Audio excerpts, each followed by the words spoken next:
네, 저는 여러분께서 기도해 주신 덕분에 우리 고국 한국을 잘 방문하여 우리 양가 부모님을 잘 뵙고 왔습니다. 너무나 기뻐하시고 또 좋아하셨지만 또 헤어질 때는 좀 마음이 아프는 그러한 만남이었다라고 말씀을 드리고 싶습니다. 우리 처갓집에 가서 이제 우리 장인어른 장모님하고 며칠을 지내면데 우리 장인어른이 연속극을 좋아하시더라고요. 그래서 연속극을 이렇게 틀어 놓으셔가지고 저도 어쩔 수 없이 옆에 앉아서 연속극을 봤습니다. 근데 그 연속극에 나오는 장면이 무엇이었냐면 친구의 배신으로 인해서 가슴 아파하고, 그런데 그 친구의 배신을 가만히 생각해 보니까 자기 때문이라는 걸 깨닫게 된 거예요. 그래서 친구가 간이 이상이 있어서 간 이식 수술을 해야 되는데 결국은 자신이 간 이식을 해주고 친구는 깨어났는데 간 이식해준 사람은 깨어나지 못하고 있는 것까지 제가 보고 왔습니다. 어떻게 됐는지는 모르겠어요. 제가 한국 드라마가 그게 제목이 뭐였는지도 모르고 그게 그냥 보여주다가 보게 된 거라서 그게 궁금하기도 합니다. 그런데 가만히 생각해 보면요, 배신이라는 것, 우리가 삶을 살아가는 데 있어서 참 아픈 것이다 하는 겁니다. 혹시나 가까운 사람, 내 친구가 나를 배신한 적은 없는가, 그런 생각을 한번 해보게 됩니다. 믿었던 사람이 등을 돌릴 때 그 아픔 말로 다 형용할 수가 없지요. 그래서 어느 분이 이런 말씀을 하셨습니다. 낯선 사람의 욕은 잊을 수 있지만 사랑하는 사람의 배신은 가슴 깊이 사무친다 하는 그런 말입니다. 예수님 이런 아픔을 겪으셨다 하는 것입니다. 오늘 우리가 읽었던 것처럼 제자들과 마지막 만찬을 하실 때 그 식탁의 자리에서 예수님이 이렇게 말씀하셨습니다. 너희 중에 하나가 나를 팔 것이다. 여러분 가만히 생각해 보십시오. 나를 팔 사람, 또 나를 모른다고 부인할 사람, 내가 잡힐 때 다 도망갈 제자들, 그 제자들과 함께 마지막 식탁을 할 때 예수님의 마음은 어땠을까요? 예수님 그걸 다 알고 계셨어요.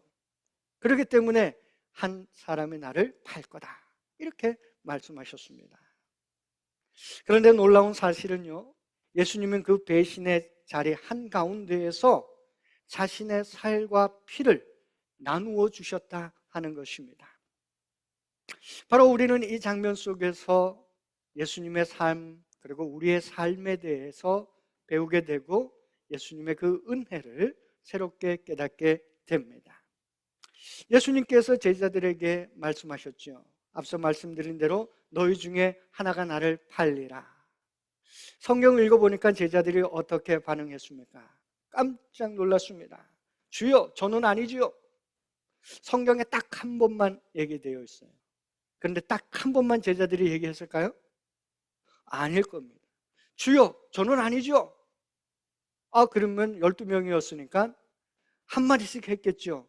주님, 저는 아니죠. 저는 아니죠. 아마 그 잔치의 자리가 바로 그런 자리가 되었을 것입니다.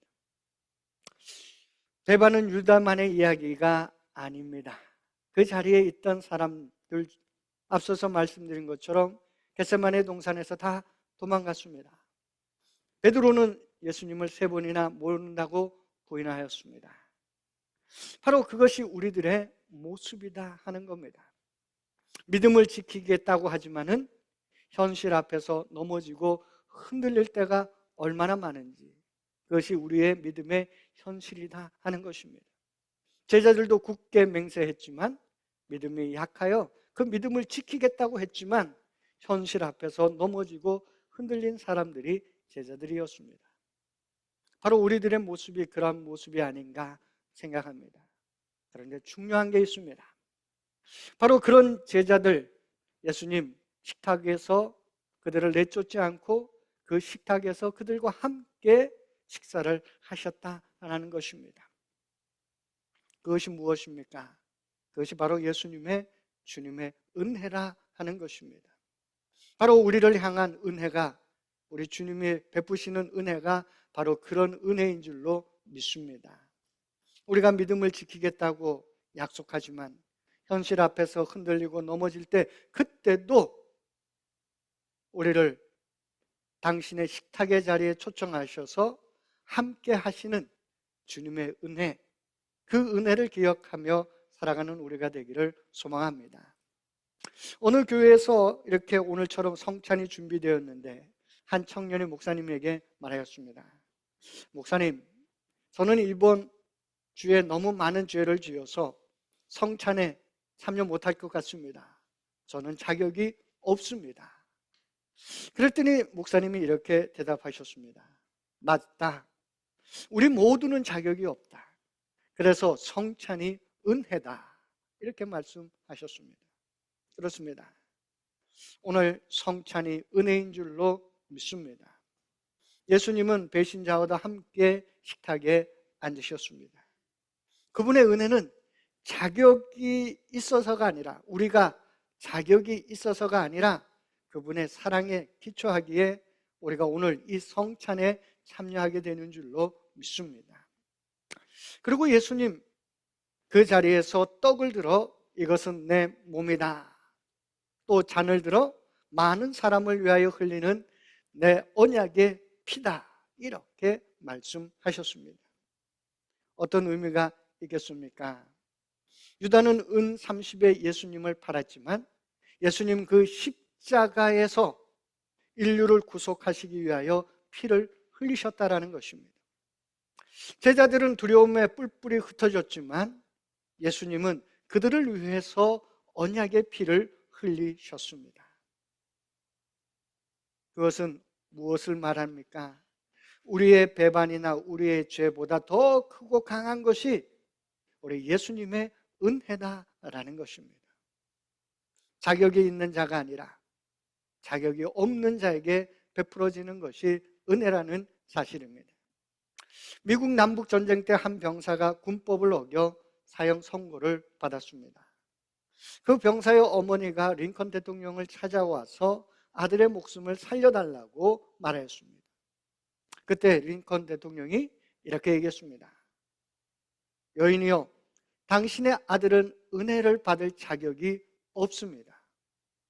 하지만 은혜는 자격이 없는 자에게 베풀어지는 것입니다. 이렇게 얘기하고 특별 사면장을 주었다고 합니다. 그렇습니다. 은혜라는 것은 자격이 있을 때가 아니라 자격이 없을 때 주어지는 선물인 줄로 믿습니다. 그래서 우리가 구원받은 것, 에베소서에 보면 선물이라 이렇게 표현하고 있는 것입니다. 바로 이 성찬, 그 은혜를 기념하는 자리입니다. 그 은혜를 기념하며 그 은혜를 기억하며 오늘 이 성찬에 참여하는 우리 모두가 되기를 다시 한번 소원합니다. 그리고 마지막으로 예수님께서 이런 말씀하셨습니다. 우리 한번 29절을 같이 읽어보도록 하겠습니다. 같이 읽어봅니다.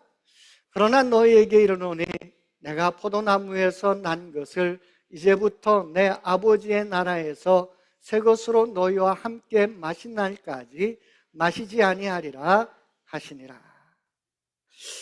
이 말씀 어떤 의미가 있을까요? 곧 예수님 제자들의 실패 이후에도 분명히 함께 할 것을 약속하신 것입니다. 그들의 미래에 함께 하시겠다 약속하셨습니다. 그렇습니다. 우리 주님은 약속하셨습니다. 너희들이 실패하고 넘어지고 그리고 의심하고 그래도 나는 너희를 버리지 아니하고 너희와 함께 미래를 꿈꾸고 그 미래 속에 너희들이 함께 나와 하길 것이다. 이렇게 말씀하신 것입니다. 바로 우리의 주님의 은혜가 우리의 삶 속에 준비되어 있고 우리의 삶 속에 지금도 흐르고 있는 줄로 믿습니다. 은혜는 끊어지지 않는다라는 겁니다. 우리의 죄 때문에, 우리의 망설임 때문에 끊어지지 않고 예수 그리스도의 십자가의 은혜는 우리의 삶 속에 계속해서 흐를 것이다 라고 오늘 29절은 말하고 있는 것입니다. 예수님의 은혜, 그것은 멈추지 않습니다. 그것은 부활과 하나님의 나라로까지 이어지는 것이 우리 예수님의 은혜라는 사실을 우리가 기억해야 할 것입니다. 스폴천 목사님에게 한 청년이 찾아와서 말했습니다. 목사님, 저는 너무 자주 넘어져서 주님이 저를 포기하셨을 것 같습니다. 그러자 스폴천 목사님이 미소를 지으면서 이렇게 말씀하셨습니다. 아니야, 주님은 당신이 넘어지는 횟수보다 더 많은 은혜를 준비해 두셨습니다. 그렇습니다. 우리의 실패보다, 우리의 넘어짐보다 더 많은 은혜를 우리의 삶 속에 준비해 주신 분이 예수님이십니다. 바로 29절은 그것을 말씀하고 있습니다. 우리보다 더 큰 것, 그것이 은혜다 하는 것입니다. 예수님은 제자들이 넘어질 것을 아셨습니다. 그러나 여전히 하나님 나라의 소망을 그들에게 약속하셨다 하는 것입니다. 우리가 신앙생활에 실패하고 넘어질 때도 우리 예수님, 하나님 나라의 그 약속을 우리와 함께 하시는 줄로 믿습니다. 하나님 나라는 우리가 자격이 있어서 들어가는 것이 아니라 예수 그리스도의 사랑 때문에 들어갑니다. 그러기에 그 은혜, 우리가 날마다 가슴에 새기고 살아가며 오늘 성찬의 자리에 참여하는 우리 모두가 되기를 소망합니다. 우리는 우리 주님을 사랑합니다. 고백합니다. 그러나 때때로 주님을 배반하고 부인하고 외면할 때 있습니다. 그러나 그때 우리 기억하십시오. 우리의 죄와 우리의 부족함과 우리의 배반에도 불구하고 예수님의 은혜는 멈추지 않고 우리의 삶 속에 흘러 들어오고 있다는 사실입니다. 오늘도 우리가 이 자리에 있는데 우리의 이 자리에 있는 우리 모두에게 예수 그리스도의 은혜가 흘러 들어오고 있는 줄로 믿습니다. 그러기에 그 은혜의 사람으로 그 은혜 안에서 살아가는 우리들이 되기를 소망합니다. 마지막으로 이 성찬의 자리에 여러분 나오실 때 내가 자격이 있어서 이 자리에 나오는 것이 아니라 주님이 은혜를 주셨기 때문에 내가 이 자리에 나와 성찬에 참여한다는 것 기억하시고 바로 장차 우리의 삶 속에 임하실 하나님의 큰 은혜와 장차 하나님 나라에 있을 큰 잔치에 주님과 함께 참여함을 꿈꾸며 소망하며 오늘 성찬에 참여하는 우리 모두가 되기를 소원합니다. 오늘 우리 함께 이 시간 묵상하기를 원합니다. 오늘 우리의 삶 속에 베풀어 주시는 하나님의 은혜를 묵상하며 우리가 이 성찬에 참여하는 우리가 되기를 소망합니다. 우리 한번 1, 2분 동안 묵상하도록 하겠습니다.